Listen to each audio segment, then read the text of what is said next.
Hi, I'm Grant Dominic, and I'm going to be reading Luke 14:7 through 24. When he noticed how many guests chose the places of honor, he told them a parable.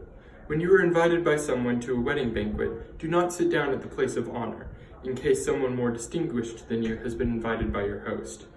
And the host who invited both of you may come and say to you, "Give this person your place." And then in disgrace you will start to take the lowest place. But when you are invited, go and sit down at the lowest place, so that when your host comes, he may say to you, "Friend, move up higher." And then you would be honored in the presence of all who sit at the table with you. For all who exalt themselves will be humbled, and those who humble themselves will be exalted. He said also to the one who invited him, "When you give a luncheon or a dinner, do not invite your friends, or your brothers, or your relatives, or rich neighbors, in case they may invite you in return, and you would be repaid. When you give a banquet, invite the poor, the crippled, the lame, and the blind, and you will be blessed, because they cannot repay you, for you will be repaid at the resurrection of the righteous."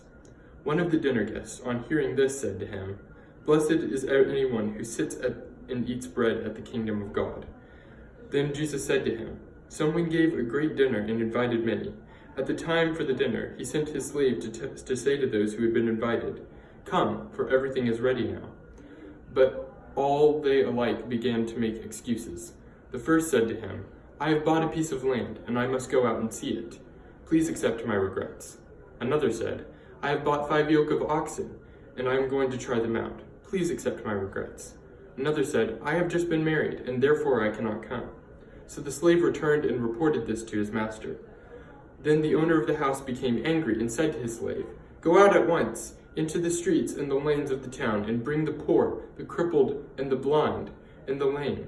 The slave said, 'Sir, what you ordered has been done, and there is still room.' Then the master said to the slave, 'Go out into the roads and the lanes and compel people to come in, so that my house may be filled. For I tell you, none of those who are invited to my dinner will taste it.'